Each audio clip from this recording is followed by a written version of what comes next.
columna tan especial que yo disfruto mucho y espero que ustedes también lo hagan, siempre buscamos un disparador, ¿no? Mucha gente el martes 13 invita a brujos, y a mí me gusta invitar a alguien de la ciencia, algún analista, para justamente tratar de sacar una conclusión concreta sobre este tema, sobre la suerte o la mala suerte.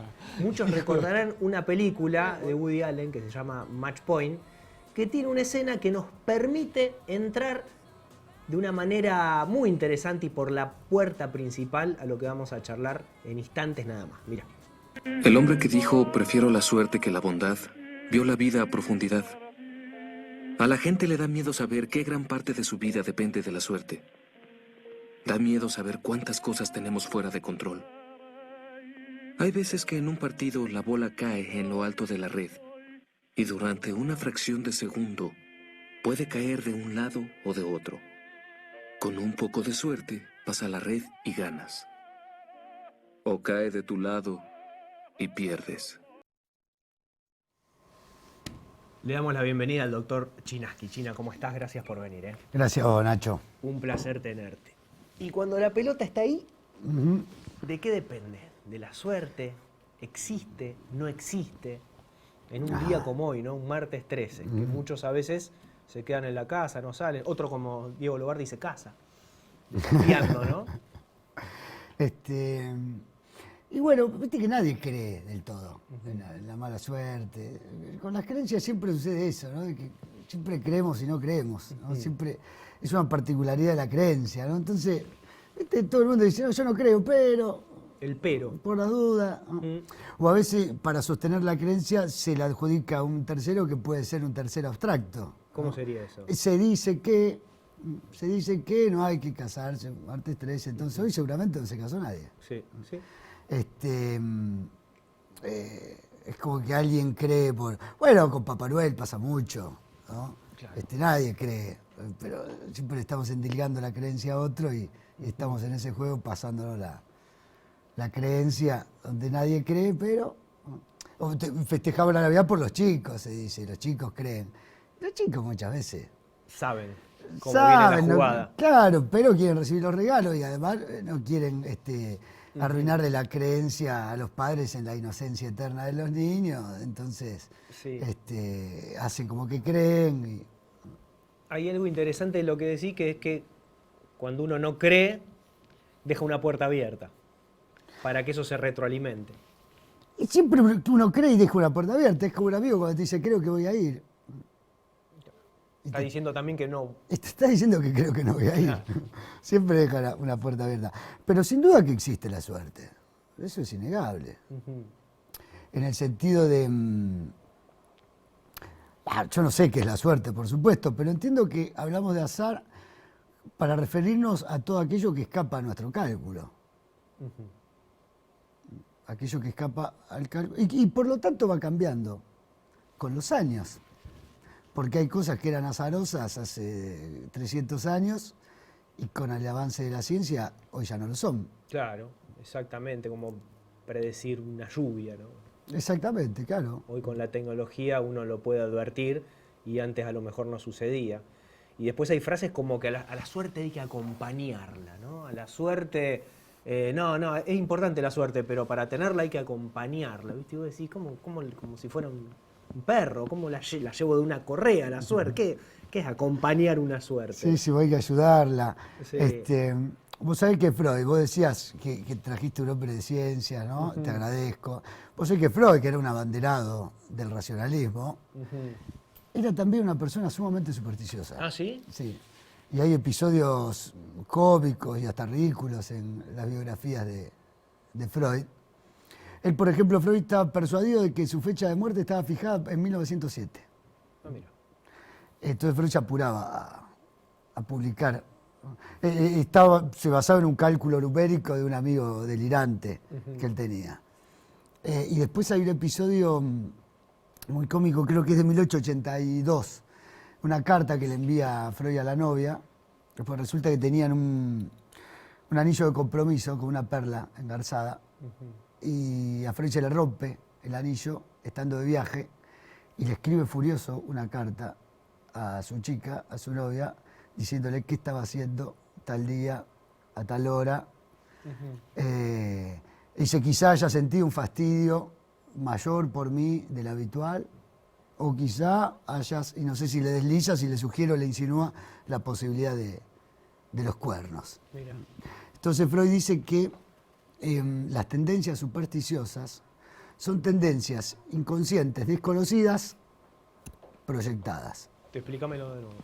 Sería algo así como que Freud en su inconsciente cree que la novia lo desprecia o lo engaña, se saca de encima su inconsciente podrido y le endilga, ¿no?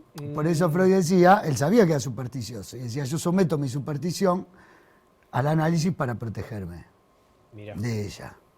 Porque para Freud la superstición es parte de la condición psíquica humana. Nadie se salva de la superstición. Y es una manera de deslindar responsabilidades.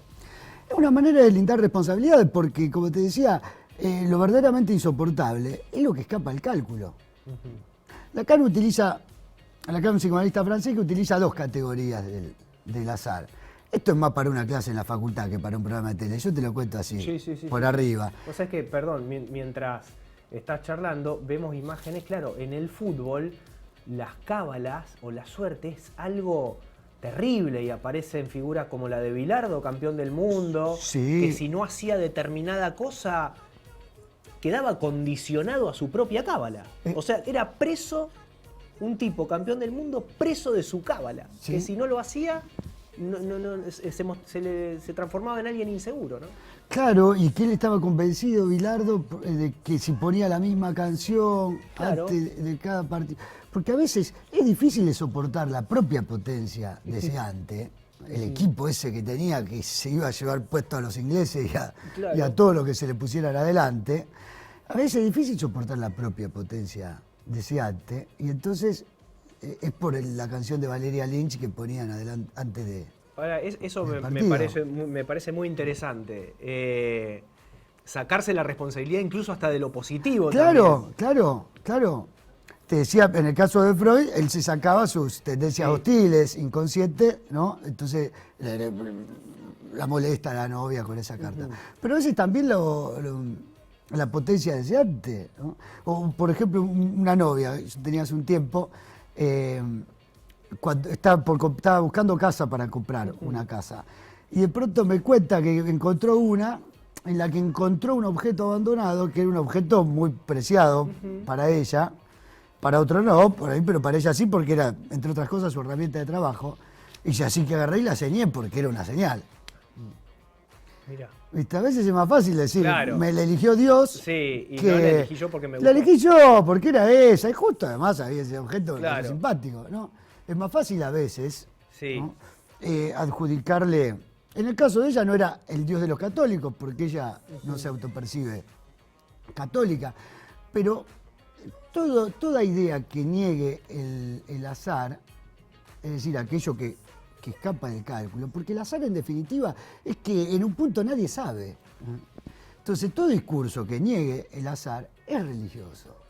Todo discurso que niegue el azar. Claro, es religioso en el sentido, no que sea católico necesariamente, es religioso en el sentido de que todos somos religiosos, en el sentido que nadie zafa de la tentación de religarse a un gran otro que no existe, como garante último, ¿no? Que venga a tapar esos agujeros de falta de sentido. A veces las personas se enferman y prefieren pensar que es un castigo de Dios o algo que yo me hice a mí mismo, ¿no? Que soportar que simplemente sucedió y que es incalculable. Yo te iba a decir esto de Lacan antes, que Lacan tiene dos categorías para nombrar el azar, son dos términos que él toma del griego, tigé y automatón. Tigé sería algo así como el encuentro fortuito y siempre fallido con lo real. Y automatón es de donde proviene la noción de automático, es decir, ahí donde no interviene la voluntad. Tigé tiene que ver más, dice Lacan, con lo inasimilable. Y automatón con lo imprevisible. Y él dice que lo esencial del azar tiene que ver con lo inasimilable, más que con lo imprevisible. Piensa que todos vivimos, no sabemos lo que va a venir, el futuro es impredecible. Pero el verdadero tema es lo inasimilable. Es cuando sucede eso, que escapa el cálculo y que carece de explicación y que no tiene sentido. Por eso todos somos supersticiosos. Nadie lo asume demasiado. No, yo no creo, pero no te paso por abajo de la escalera. Mirá el ejemplo que se me viene a la cabeza mientras te escucho. Cuando Sergio Denis se muere cayéndose de un escenario, todos empezaron a buscar frases que él había dicho, y tipo se murió de una manera estúpida, o sea, cayendo de un escenario. Y nadie se animó a decir, se murió de la manera más tonta, que fue tropezar y morir, o sea, qué trágico, ¿no? Pero siempre los medios le buscaron esa explicación y se remontaban a testimonios que él había dado, que soñó su muerte. Y se murió. Y siempre que buscas encontrás. Claro. Es como, no sé, con los horóscopos, con todo respeto, porque la astrología... Pero digo, nos da miedo lo racional, o lo excesivamente racional, y le buscamos la vuelta más... Sí, o también a lo que escapa a la razón, ¿no? Fue una muerte estúpida, como vos decís, ¿no?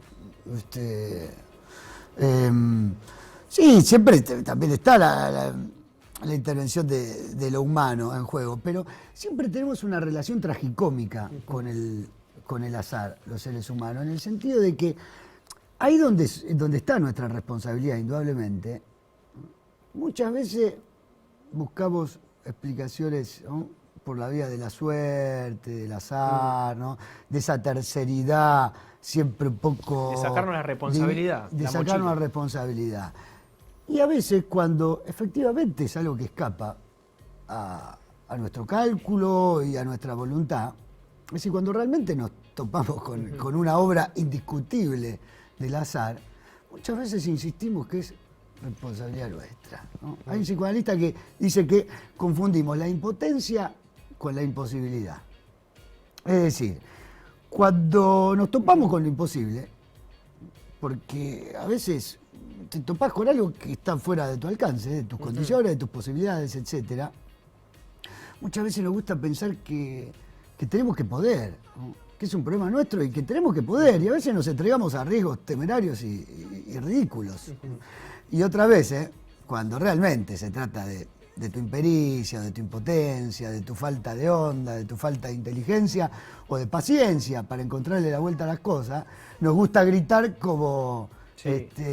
Con Juan Carlos Pelotudo, el personaje de Peter Capusotto. Todo es imposible, es imposible. Claro. No es imposible. Se puede, pero te salió mal. Tenés que estudiar un poco, tenés que practicar, ¿no? Hay vuelvo a los ejemplos futboleros, porque se dan muchas cosas en el fútbol vinculadas a la cábala, al tabú.